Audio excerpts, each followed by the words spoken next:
बिस्मिल्लाहिर्रहमानिर्रहीम। आज हमने पढ़ना है एस्कोमाइकोटा, यानी ये फंजई का जो है सेकंड फाइलम है एस्कोमाइकोटा।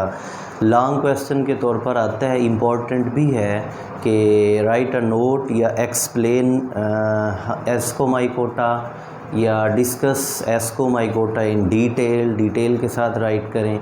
तो इसमें इसका हैबिटेट, रिप्रोडक्शन और कुछ टिपिकल एग्जांपल्स हैं, तो वो एज अ होल एक्सप्लेन करनी पड़ेंगी। लॉन्ग क्वेश्चन है, देखते हैं इसको आपने सॉल्व कैसे करना है। एस्कोमाइकोटा, एस्कोमाइसीटीज़ या सैक फंजई, तीनों तरह से ये मतलब तीनों नाम ही इस एक ही ग्रुप के हैं, एक ही फाइलम के हैं। एस्कोमाइकोटा, एस्कोमाइसीटीज़ या सैक फंजई, ये तीनों एमसीक्यूज़ आते हैं कि सैक फंजई किसका नाम है। पहले थोड़ा इसके बारे में देख लेते हैं कि इसको सैक फंजई कहते क्यों हैं। सैक का मतलब होता है चिपटी या थैलियाँ या थैली की तरह। एस्को एस्कस से निकला है, एस्कस सैक थैली से निकला है। तो ये क्योंकि इनकी अपीयरेंस या बॉडी जो फ्रूटिंग बॉडीज़ बनाते हैं वो एक थैली की तरह की होती है, थैले की तरह की होती है। यही वजह हम इन्हें एस्कोमाइसीटीज़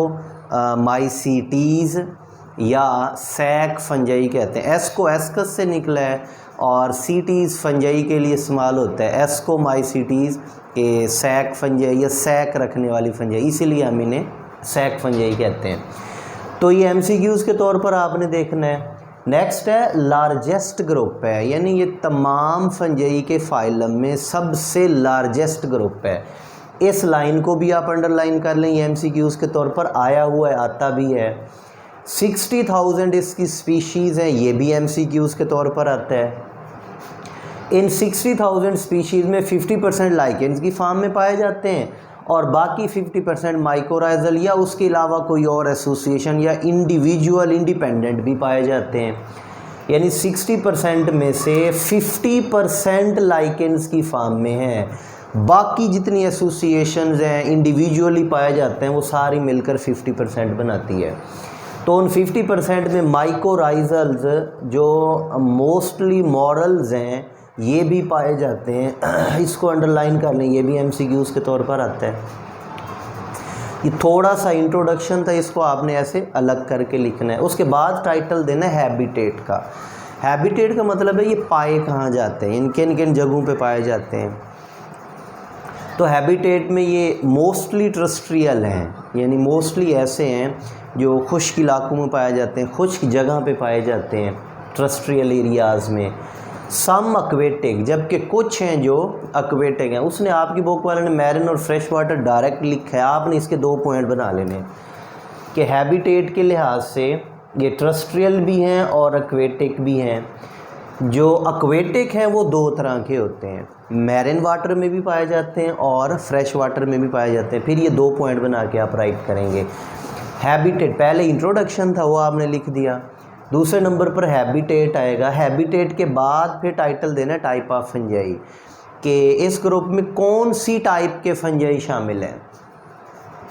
इस ग्रुप में यूनिसेलुलर यीस्ट से लेकर, जो यीस्ट है ये वाहिद फंजाई है जो यूनिसेलुलर है, नॉन हाइफल है, माइक्रोस्कोपिक है।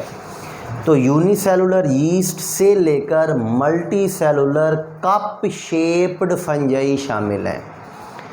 टाइप ऑफ फंजाई यानी एस्कोमाइकोटा में कौन कौन से जानदार शामिल हैं।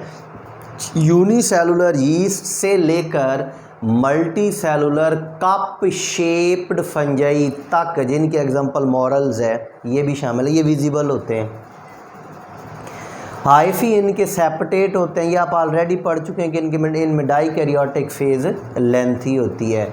डाइकैरियोटिक फेज़ के दौरान इनका एस्कोकार्प बनता है, वो अभी हमने देखना है एस्कोकार्प किसे कहते हैं।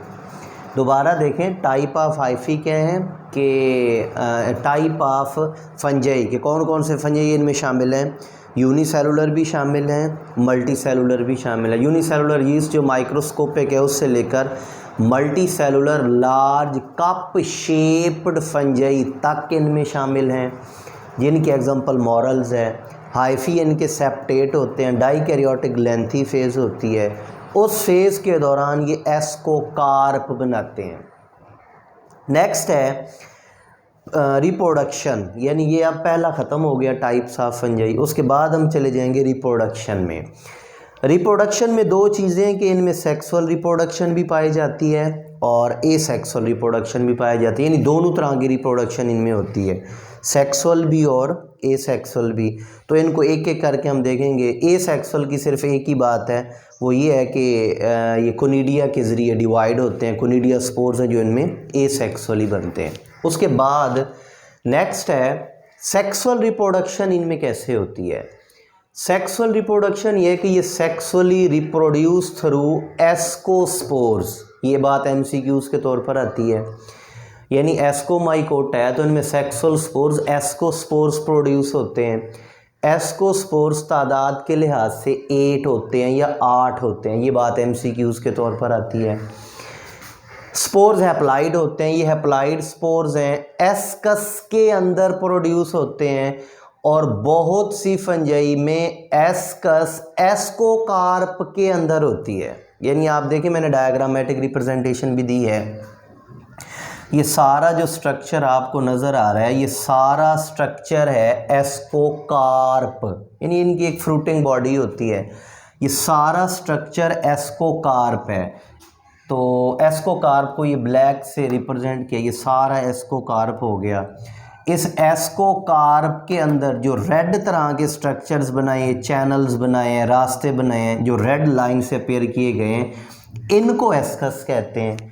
यानी एस्कोकार्प जो डाइकैरियोटिक हाइफी पर मुश्तमिल है उसके अंदर एस्कस है, फिर एस्कस के अंदर एस्कोस्पोर्स प्रोड्यूस होते हैं, उन एस्कोस्पोर्स की तादाद 8 होती है।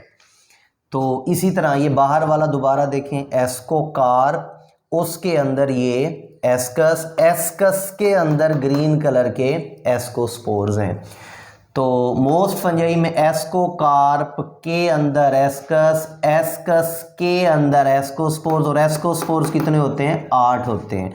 जब एस्कोस्पोर्स बिखरते हैं तो if they find suitable soil और suitable environment then they germinate to form the mycelium, फिर ये माइसीलियम बनाएंगे। ये इनमें सेक्सुअल रिप्रोडक्शन की टोटल बात थी। कोशिश करें ये डायग्राम बना दें, आपकी बुक वाले ने भी बनाई है लेकिन उसमें एस्कोकार्प क्लियर नहीं है। अगर आप ये बना देंगे ये भी ठीक है, बुक वाली बना देंगे तो वो भी ठीक है, वो थोड़ी सिंपल सी है। ये सेक्सुअल रिप्रोडक्शन कंप्लीट हो गई। सेक्सुअल रिप्रोडक्शन के बाद आएगा एसेक्सुअल रिप्रोडक्शन। इनमें एसेक्सुअल रिप्रोडक्शन कोनिडिया के ज़रिए होती है। यूनिसेलुलर नॉन हाइफल माइक्रोस्कोपिक, ये हैं यीस्ट, यानी इसके बाद आप एग्जाम्पल का टाइटल देंगे। एग्जाम्पल लिखते हैं यहाँ पे, एग्जाम्पल, और इनकी एग्जाम्पल है यीस्ट। एक एग्जाम्पल है वो लिख देते हैं यीस्ट। यीस्ट यूनिसेलुलर है, यीस्ट नॉन हाइफल है, यीस्ट माइक्रोस्कोपिक है। ये तीनों बातें एमसीक्यूज़ के तौर पर आती हैं, इनको भी अंडरलाइन कर लें, ये एमसीक्यूज़ बनती हैं। यानी जब रिप्रोडक्शन, पहले आपने सेक्सुअल की बात कही, फिर आपने एसेक्सुअल की बात कही, उसके बाद एग्जाम्पल का टाइटल देंगे। एग्जाम्पल में यीस्ट है, फिर ये तीनों बातें यीस्ट के लिए आती हैं। यीस्ट यूनिसेलुलर है, यीस्ट नॉन हाइफल है, यीस्ट माइक्रोस्कोपिक फंजाई है, ये तीनों बातें एमसीक्यूज़ के तौर पर हैं। फिर यीस्ट एसेक्सुअल रिप्रोडक्शन करता है बर्डिंग के ज़रिए, यानी इनमें अब दोनों तरह की रिप्रोडक्शन होती है, सेक्सुअल रिप्रोडक्शन भी और एसेक्सुअल भी। ये एसेक्सुअल रिप्रोडक्शन है और इसी तरह ये सेक्सुअल रिप्रोडक्शन है। अगर एसेक्सुअल रिप्रोडक्शन होती है तो वो बर्डिंग के ज़रिए होगी, और अगर सेक्सुअल रिप्रोडक्शन होती है तो वो बेसिडिया या एस्कोस्पोर्स दोनों के ज़रिए होती है। ये बात भी एमसीक्यूज़ के तौर पर आती है। In it is not limited to ascospores, it can also reproduce by basidiospores, उसके थ्रू भी ये डिवाइड हो सकता है। नेक्स्ट यीस्ट के यूजेस हैं कि यीस्ट इस्तेमाल कहाँ कहाँ होता है। फर्मेंटेशन ऑफ कार्बोहाइड्रेट्स में इक्वेशन नहीं लिखी, ज़रूरत भी नहीं है, सिर्फ थ्योरेटिकली लिख दिया है, जिसमें ग्लूकोज पायरोविक एसिड में टूटता है, फिर पायरोविक एसिड आ गया एथेनॉल और कार्बन डाइऑक्साइड में टूटता है, या डायरेक्ट लिखते हैं ग्लूकोज से एथेनॉल और कार्बन डाइऑक्साइड बनाने में यीस्ट इस्तेमाल होते हैं। और इसे अल्कोहलिक फर्मेंटेशन भी कहते हैं, जिसमें इथाइल अल्कोहल बनती है। अल्कोहलिक फर्मेंटेशन और ग्रेट इकनॉमिक इम्पोर्टेंस है ये वाला रिएक्शन, मतलब मुख्तलिफ तरह की बेवरेज और दूसरी चीज़ें बनाने के लिए इस्तेमाल होता है। स्कैरोमाइसीस सीरिवेसिया इसका नाम है और मोस्ट कॉमनली एक्सप्लॉइटेड यीस्ट है। ये आखिरी लाइन है इस टॉपिक की, इसे भी अंडरलाइन कर लें, एमसीक्यूज के तौर पर आता है कि मोस्ट कॉमनली एक्सप्लॉइटेड यीस्ट क्या है, ऐसे लाइन लिखी हुई होती है, ये वर्ड उसने मिस किया हुआ होता है, तो ये एमसीक्यूज है। ये था आपका टोटल लॉन्ग क्वेश्चन, छोटा सा क्वेश्चन है लेकिन इंपॉर्टेंट है। डायग्राम जहाँ मर्जी आप ड्रा कर दें, लेकिन आखिर से पहले ड्रा करने की कोशिश करें, इसको यीस्ट से पहले और बाकी थ्योरी राइट करने के बाद राइट करें। दोबारा देखें आपने इसकी हेडिंग्स कैसे बनानी है। सबसे पहले इंट्रोडक्शन आपने ऐसे ही लिखना है, उसके बाद आपने इसके हैबिटेट का टाइटल देना है कि ये कहाँ कहाँ पाए जाते हैं। फिर आपने इसकी टाइप ऑफ फंजाई बतानी है कि कौन कौन सी फंजाई इनमें शामिल है, 2 तरह की फंजाई हैं। फिर आपने रिप्रोडक्शन की बात करनी है, रिप्रोडक्शन में दोनों टाइटल आप राइट करेंगे कि सेक्सुअल रिप्रोडक्शन भी होती है और एसेक्सुअल रिप्रोडक्शन भी होती है। उसके बाद फिर पहले आप सेक्सुअल को एक्सप्लेन करेंगे, एसेक्सुअल को ना भी लिखें जिस तरह इधर है, सिर्फ उसके साथ लिख दें कोनिडिया के थ्रू होती है तो भी ठीक है, अगर अलग लाइन बना देंगे 2-4 लाइनें इंक्रीज़ हो जाएंगी। एसेक्सुअल रिप्रोडक्शन है, फिर आप एग्जाम्पल का टाइटल देंगे, एग्जाम्पल में फिर यीस्ट है, यीस्ट को एक्सप्लेन करना। यीस्ट के बारे में ये 3 बातें पिक्यूलियर ही हैं कि यीस्ट यूनिसेलुलर होता है, नॉन आइफल होता है और माइक्रोस्कोपिक होता है, और इस यीस्ट में दोनों तरह की रिप्रोडक्शन होती है, फिर उसके बारे में बताना है। बेसिडी और एस्कोकार्प सेक्सुअल रिप्रोडक्शन के लिए स्पोर्स प्रोड्यूस होते हैं, ये मोस्ट इंपॉर्टेंट बात है। बाकी फिर इसके यूजेस हैं, इस तरह से ये आपने क्वेश्चन कंप्लीट करना है। That was all about the Ascomycota. अल्लाह हाफिज़।